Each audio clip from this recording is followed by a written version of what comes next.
में theory of Karma शुरू करना है। ओके, आज वो सब्जेक्ट करेंगे, ठीक है। हाँ, देखो आपका Monday Tuesday Wednesday Jain metaphysics होता है मेरे पास, और थर्सडे फ्राइडे सैटरडे हाँ, आपका होता है थ्योरी ऑफ कर्म। ठीक है। ठीक। अब थ्योरी ऑफ कर्मा में जो 4 यूनिट रहेंगे, उसमें सबसे पहला यूनिट तो इंट्रोडक्शन का रहेगा। इंट्रोडक्शन में क्या रहेगा कि कर्म को लेकर सब दर्शन क्या मानते हैं, कर्म की व्याख्या क्या है, उसका स्वरूप, उसके बॉन्डेज मतलब 4 प्रकार के जो बंध है वो, और थ्योरी ऑफ कर्मा का इंपॉर्टेंस मतलब कर्म का महत्व। ठीक। फिर दूसरा जो रहेगा टाइप्स और सब टाइप्स ऑफ कर्मा रहेगा, जो आपको पता है 8 प्रकार के कर्म है और उनकी 148 प्रकृतियां हैं। फिर तीसरा जो है, उसमें कर्म का और गुणस्थान का संबंध आपको बताया जाएगा। जैसे कौन से गुणस्थान में कौन से कर्मों का बंध होता है, उनकी वो सत्ता में रहते हैं और उदय होता है। ये पूरा तीसरा यूनिट रहेगा।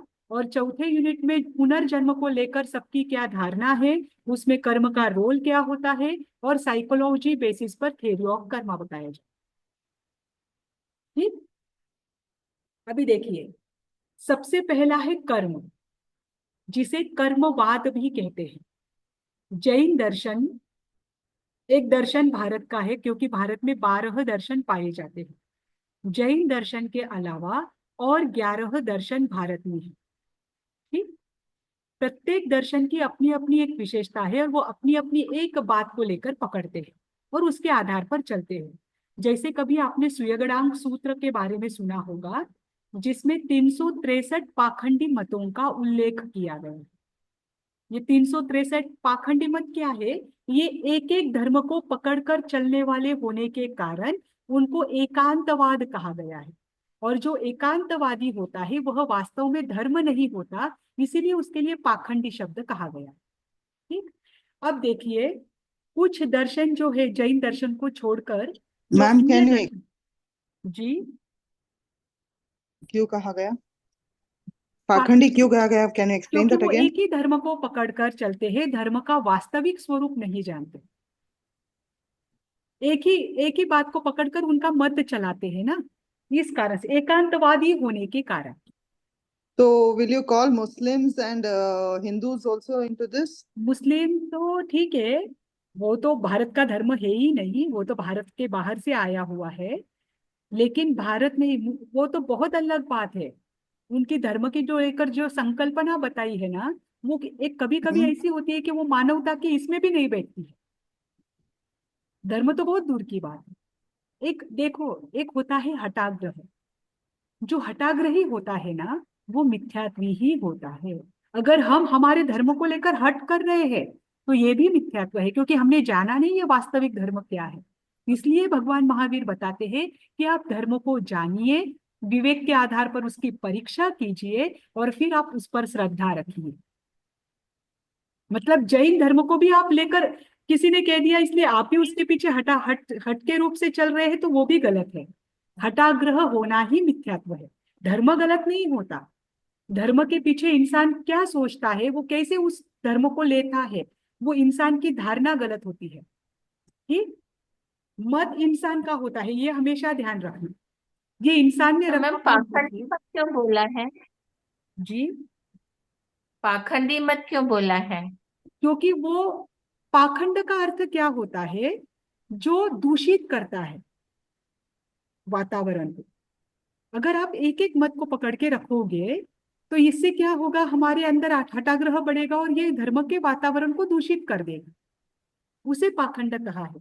तो जो एकांतवाद को पकड़ के चलता है, जो हठाग्रह को पकड़ के चलता है, वह क्या हुए, पाखंडी मत के अंतर्गत आता है। ठीक। कितने पाखंडी धर्म कहे मैम आपने? पाखंडी 253? मत है 363, 363। 363। 363। अब देखिए, ये जो विविध दर्शन है, उनकी 3 अलग अलग प्रकार के आक्षेप है, मैं आपको बताती हूँ। उसमें सबसे पहला क्या है, कि उनका ये कहना है कि जगत में जो भी कार्य होते हैं वो ईश्वर के अनुसार होते हैं। जैसे कि इस सृष्टि की रचना ईश्वर ने की है। जैसे घड़ी आदि चीजें हैं, इसे बनाने वाला मनुष्य है। मनुष्य द्वारा निर्मित होने के कारण ये व्यवस्थित है। वैसे ही ये सृष्टि इतनी व्यवस्थित रूप से चलती है तो ये अपने आप नहीं हो सकती। इसे बनाने वाला कोई महान पुरुष होना चाहिए और उसे ही उन्होंने ईश्वर की संकल्पना दी है कि ये ईश्वर द्वारा निर्मित। ठीक, यहाँ पर कर्म प्ले नहीं करता है, प्ले कौन कर रहा है? ईश्वर कर रहा है। जैन दर्शन ये नहीं मानता। जैन दर्शन का क्या कहना है कि ये जो सृष्टि है ये सदा रूप से ही यानी सदा काल से ही रही हुई है, इसका किसी ने निर्माण नहीं किया।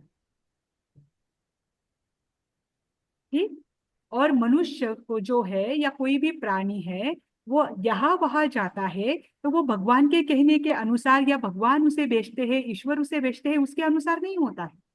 वो यहाँ वहां जाता है अपने कर्मों के कारण।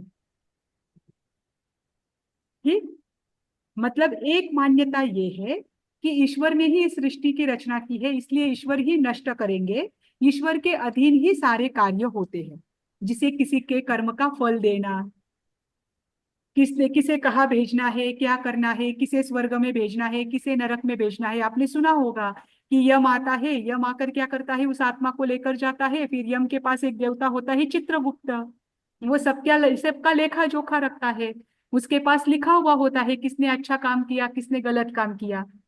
फिर वो चित्रगुप्त क्या करता है, उस जीव को अगर अच्छे काम किए हैं तो स्वर्ग में भेजता है, अगर गलत काम किए हैं तो नरक में भेजता है।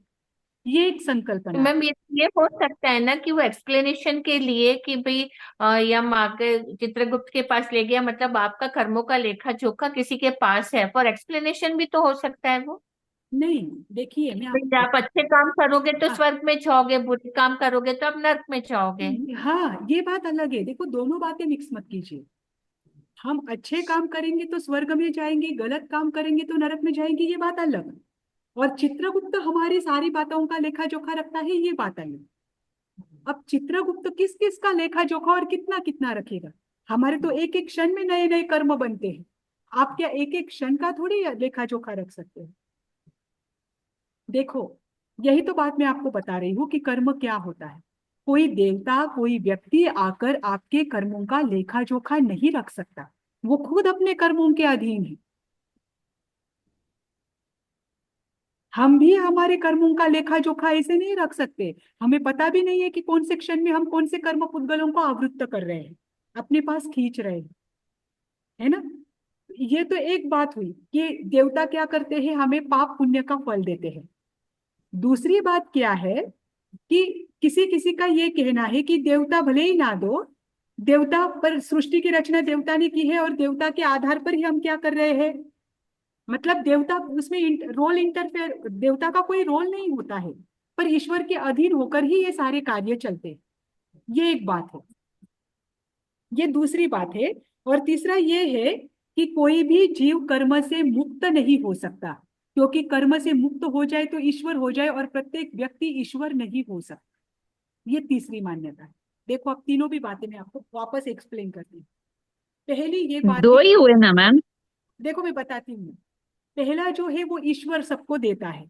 ईश्वर ही क्या करता है, जिसे जो निर्मित है। करना है। ईश्वर अगर कुपित हो जाए तो आपको तकलीफ देगा, ईश्वर अगर आपसे प्रसन्न हो जाए तो आपके पाप भी नष्ट कर देगा। ये पहली बात, ईश्वर ही सब करता है। दूसरी बात यह है कि ईश्वर मात्र बीच में यहाँ वहां भेजने का कार्य करता है, पुण्य पाप तो हमारे होते हैं। उसमें ईश्वर जो है वो मेन रोल प्ले नहीं करता। ठीक, और तीसरी बात यह है कि कोई भी जीव कभी कर्म से मुक्त हो ही नहीं सकता, वो निरंतर कर्म के अधीन रहता है। मात्र एकमात्र ईश्वर ही है जो कर्म से मुक्त है। कर्म को लेकर ये तीन अलग अलग प्रकार की धारणाएं चलती। ठीक, अब पहले मतलब वाले ईश्वर कर्म से मुक्त है। हाँ, उनका यह कहना है कि संपूर्ण विश्व में ईश्वर ही विशेष व्यक्ति है, ईश्वर एक ही होगा जो कि कर्म से मुक्त है। अगर प्रत्येक व्यक्ति ईश्वर के जैसे कर्म से मुक्त हो जाएगा तो उस ईश्वर की क्या विशेषता रहेगी? जो सृष्टि का चालक है उसकी एक कोई विशेषता होनी चाहिए ना। वो सृष्टि का चालक एक ही ईश्वर है। हम क्या कर सकते हैं, हम भगवान नहीं बन सकते, हम मात्र क्या हो सकते हैं, भगवान के भक्त बन सकते हैं।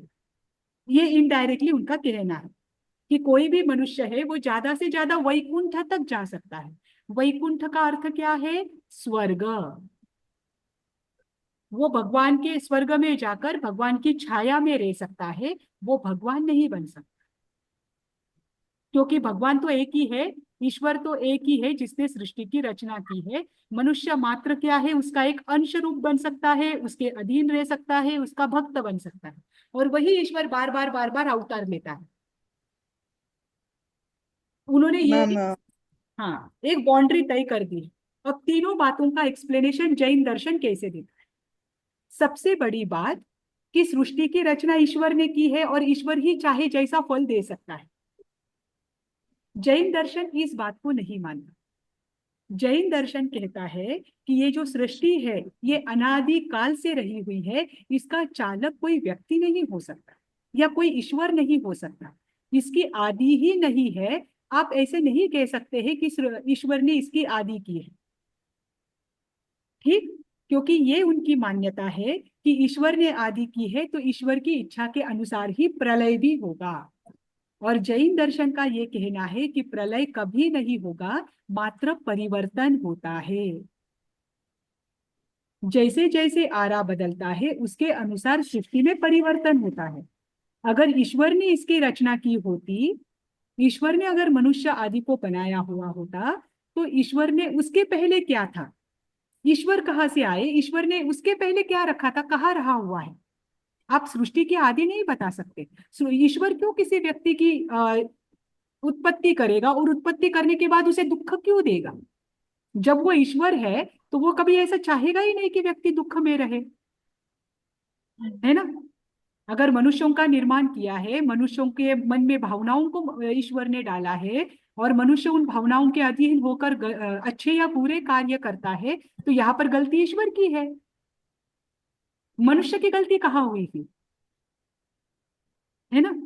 तो जैन दर्शन ये बात नहीं मानता है। जैन दर्शन का स्पष्ट रूप से कहना है कि सृष्टि की किसी ने भी आदि नहीं की है, सृष्टि अनादि काल से चल रही है और अनंत काल तक रहेगी। ठीक। अब दूसरी बात, ईश्वर हमें अपने कर्मों का फल देता है।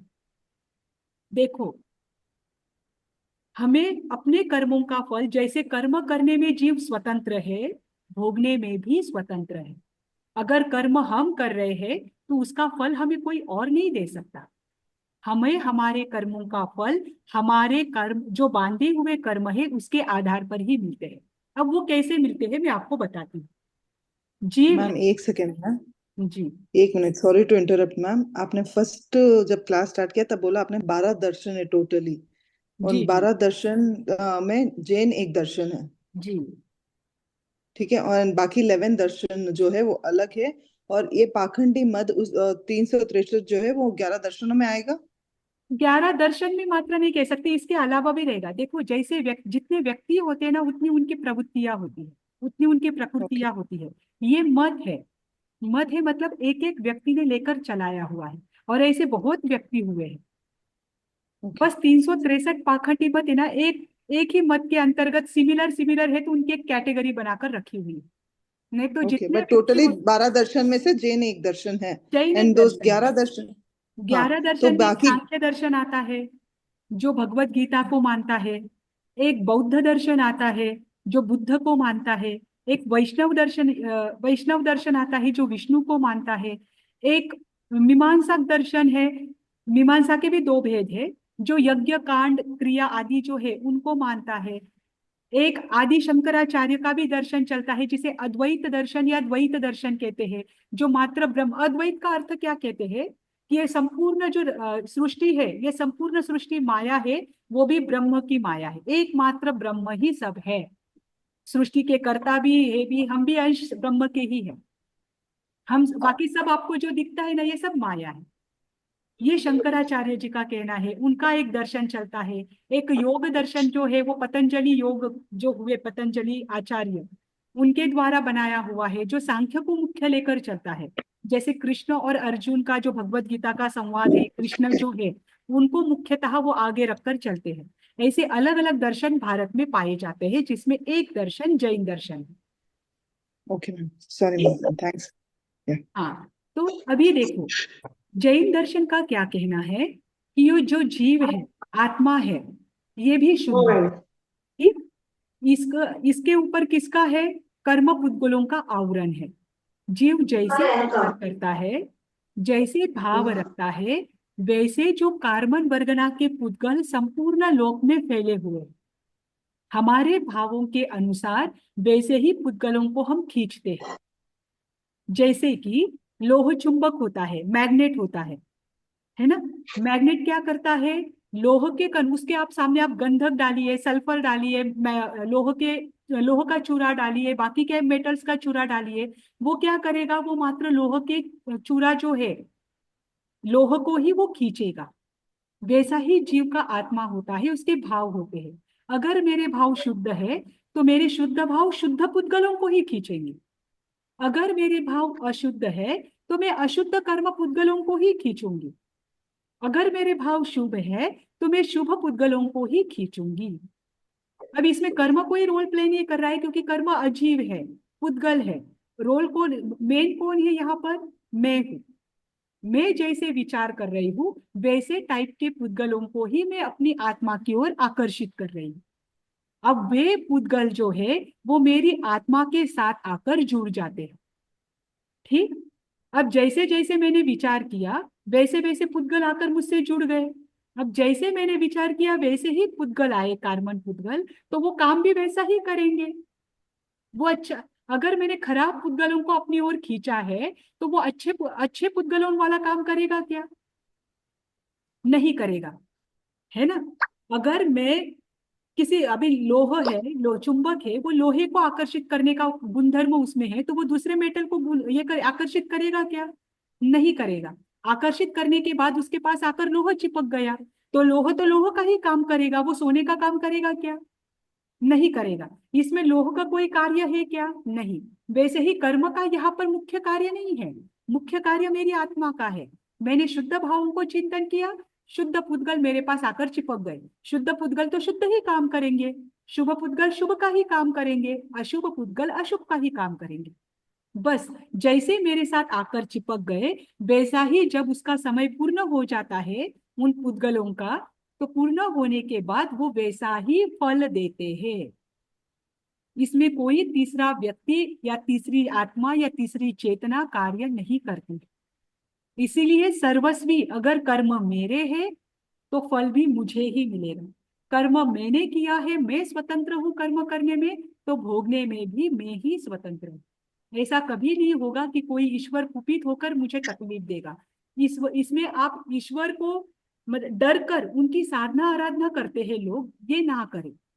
आप जानिए कि मेरी श्रद्धा है तो मुझे करना है, पर ईश्वर आपको कुछ नहीं देता है। आप सोचेंगे कि मुझे आज बहुत तकलीफ हो रही है तो भगवान महावीर सिद्ध गति से आकर मुझे बचाए, ऐसा कभी नहीं हो।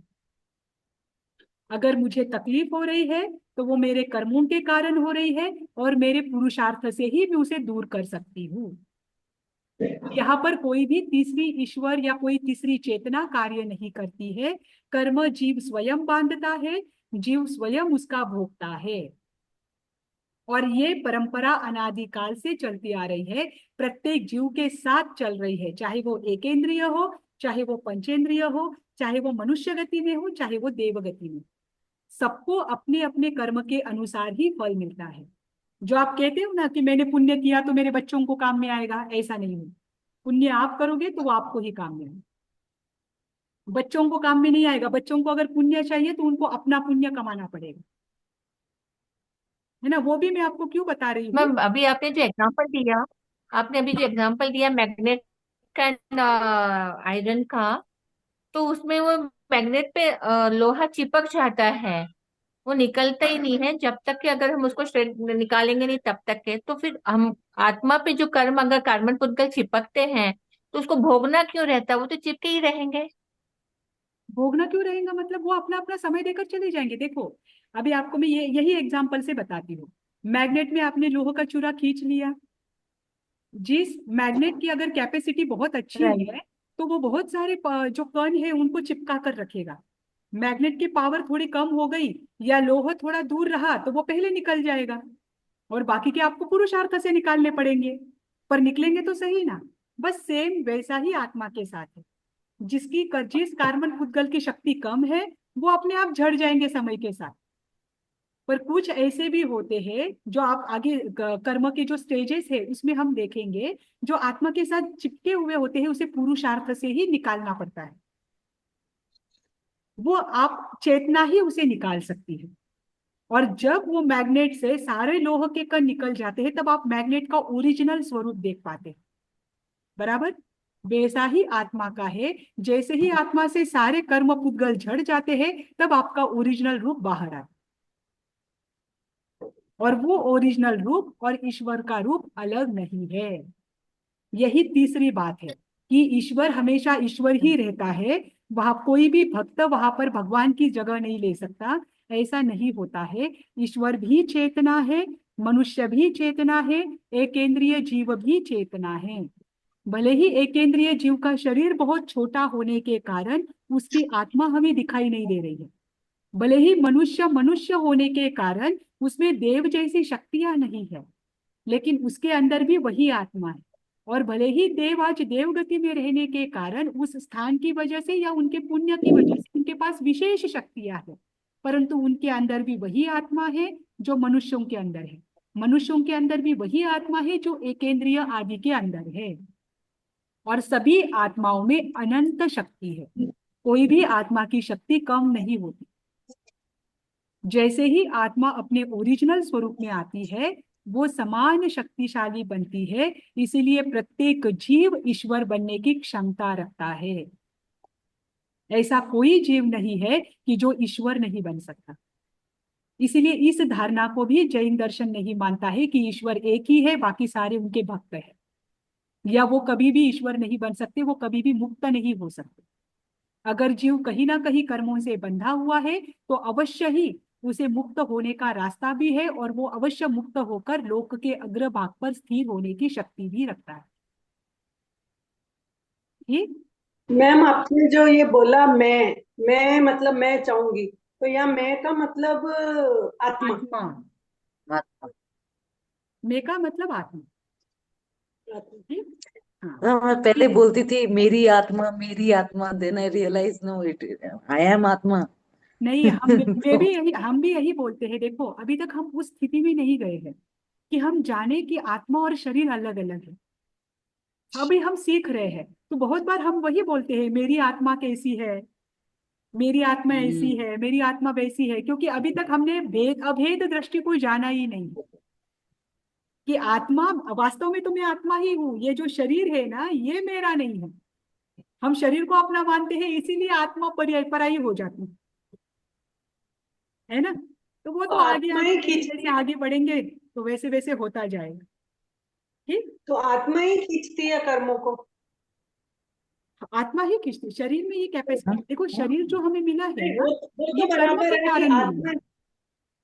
हाँ, तो और जो भी कर्म आत्मा नहीं कि आत्मा खींचती है, या जो आत्मा के साथ बंधे हुए कर्म पुद्गल है। नहीं नहीं नहीं, आत्मा के जो साथ जो बंधे हुए कर्म कर्म पुद्गल भी अजीब ही है।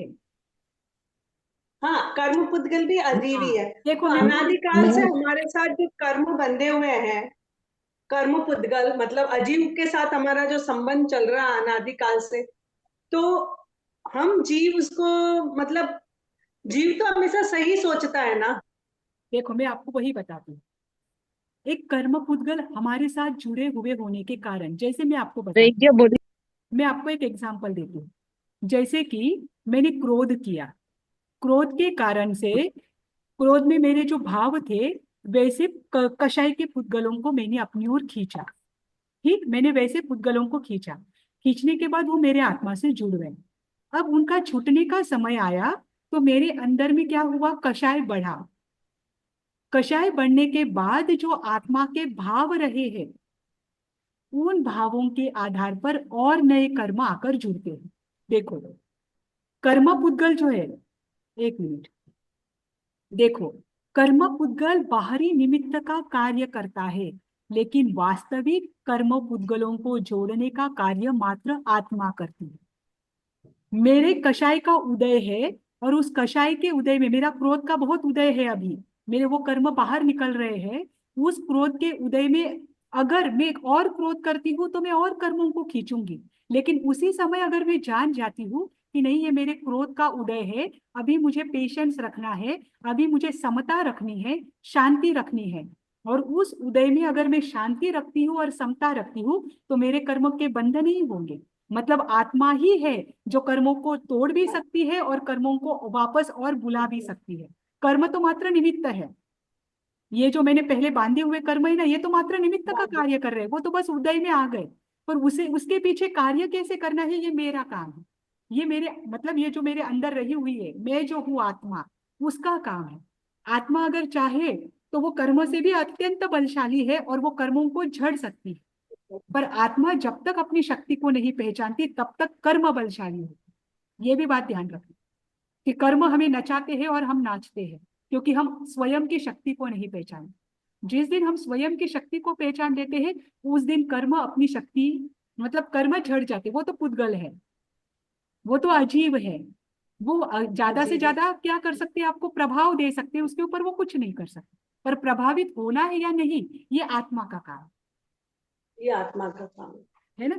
तो वही अनादिकाल के जो आत्मा की संस्कार हमारे आत्मा के साथ जुड़े हुए हैं, बस उसकी वजह से हम सर वापस गलत स्टार्ट वापस हम गए। बार बार हाँ, बात करो तो। अब उसमें क्या हो जाते हैं, उसमें पिघल जाते हैं।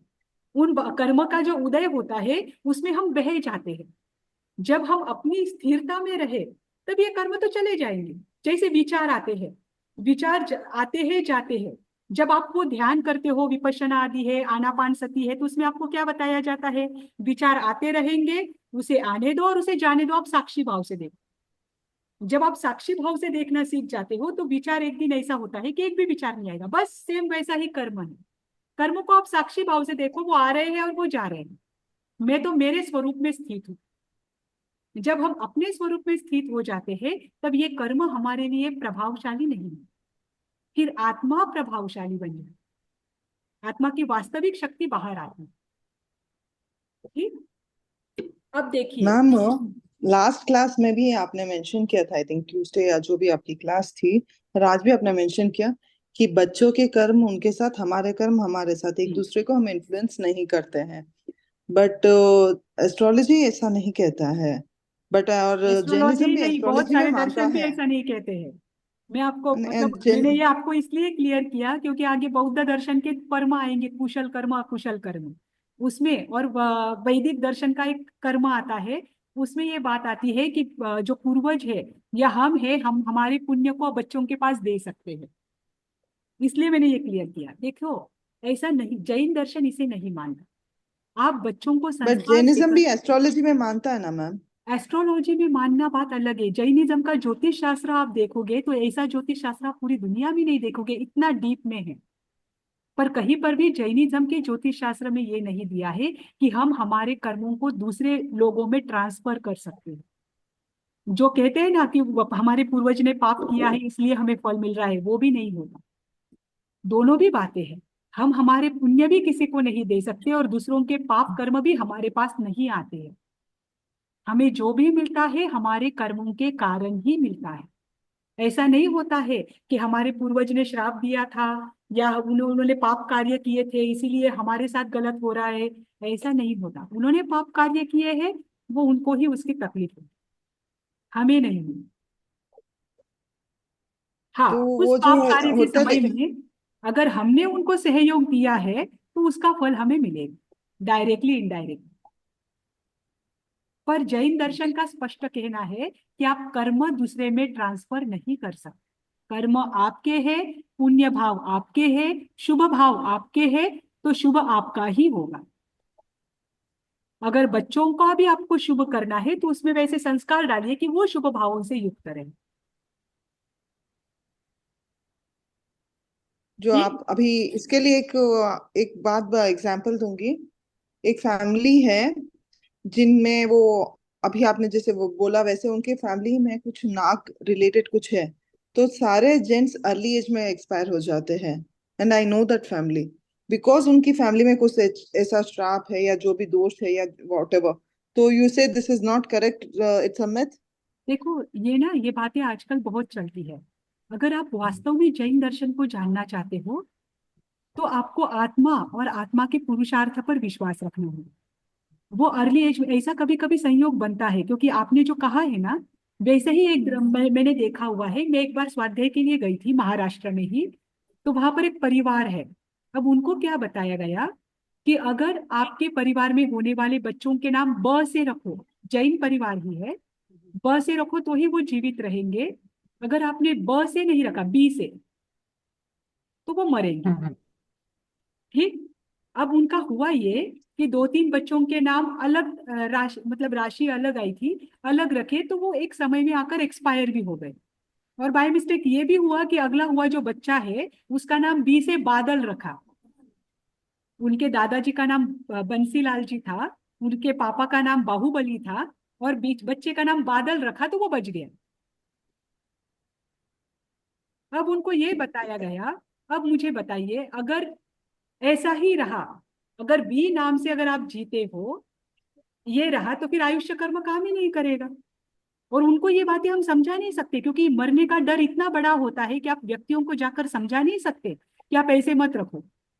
और कभी कभी ऐसा होता है कि हम उनको बोल देते हैं कि आप ऐसा मत रखो, और उन्होंने नहीं रखा और उसको कुछ हो गया, तो उसका आरोप भी हम पर आ जाता।